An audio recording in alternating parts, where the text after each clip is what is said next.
माइनावनि happy birthday 2021 सननि 28 जुनाव माइनावा जोनोम जादोंमोन नालाय दिनै जुननि 28 2022 माने 1 बोसोर जाबाय आरो दिनै बेनिखायनो फार्स्ट हेपि बार्थडे फिसायैनो फालिदों माइनावनि थाखाय गासिबो फै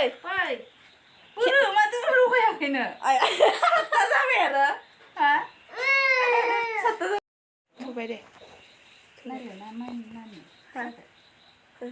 जाबाय दा गुमैया गुमैया मानो फैयाखै गुमै आबै मामि आहा बेखौ माइनाव लादो ओइयो माबाना हो जाबाय जानो जाबाय दे मेथाइ खनदो हेपि बार्थडे टु इउ इखो मस्रायना होदे ओइ गेजेराव मानो लगायथिया ओइ गेजेरनिखो ए बिदि दा इखो ओरै मस्रायना होदा माने इयो नानि केन्देलजों हरलाय हा ओइ गेजेरनिखौ लगाय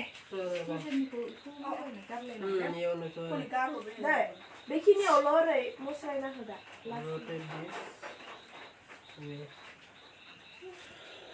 अखा बोथोर जैबायदि अखा हादो लाइटबो गैया सानसे जाबाय माने कारेन्ट फैयियाबो गोबावथाराखौ साखुआ गथ'आबो जि दिगदार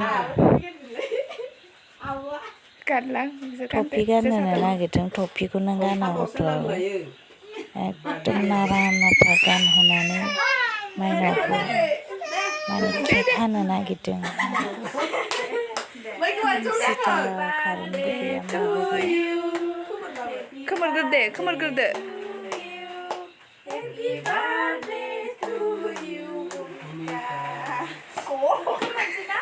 खोमोरदो दे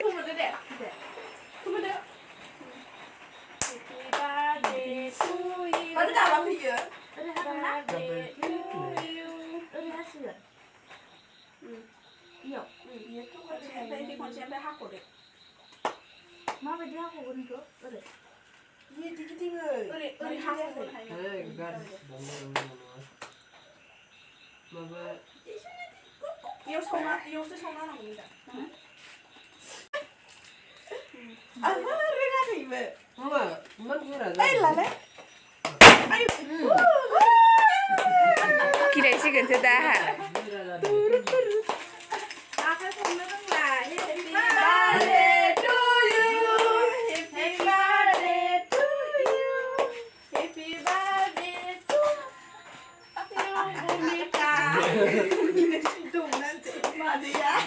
जाबाय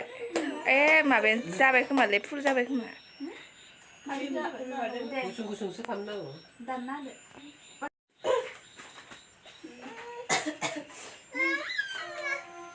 आबैनो लाय होबाय आबैनो होबाय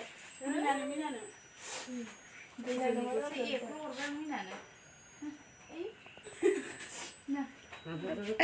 इयाव जानोसै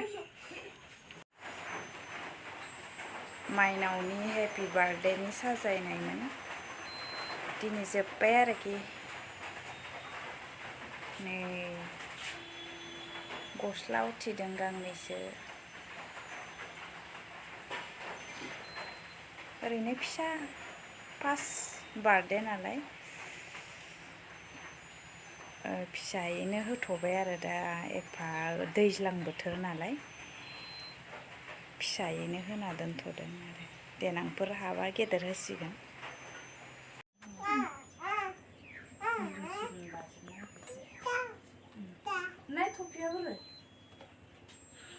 बिमा फिसा सानैबो हेपि बार्थडेनि साजायनायावनो एसे फट' बुखांजानो नागिरदोंमोन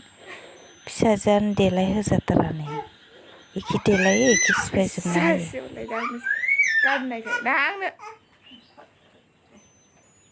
नै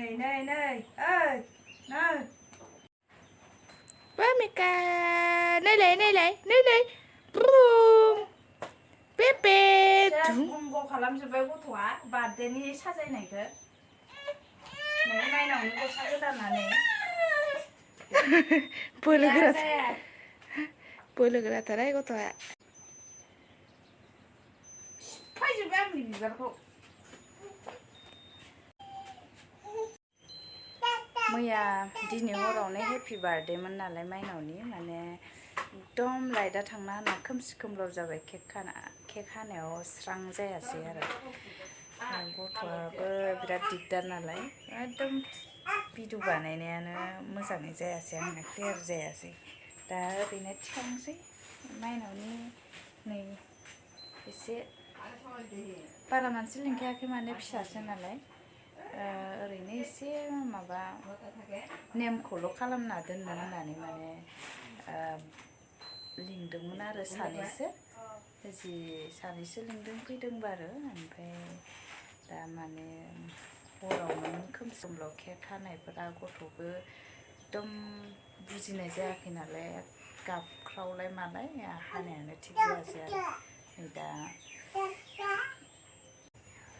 नै गथ'आ गयसो जानो फैबाय नामा गथ'आलाय हेपि बार्थडेनि बिदिनो पार्टि जानाय लोंनायखौ देखायनो नंदोंमोन आङो मा एकदम लाइटजों खोमसि खोमलाव जाबाय नालाय भिडिअखौनो बानायनो उसुबिदा मोननानै बानायासै लाइटफोरनि उसुबिदा अखायाबो ओरैबायदि हाबाय ओंखायनो माने जानाय लोंनायफोरखौ देखायासै आरो खोमसि खोमलाव जायो नालाय दिनैबो नै दा सोरांनानै बायनानैसो माने माबा जाबाय आरो हरनि 7:15 आरो होमबाबो बिराद अखानि थाखायनो केक हानायानो माने जानाय लोंनाय बेफोरखौ भिडिअ देखायनाया एसे उसुबिदा जाबाय नालाय ओरैनो दा बायनाय केक हानायखौ देखायबाय खोमसि खोमलावबाबो दिनैनि भिडिअआ एसेनोसै आरो बाय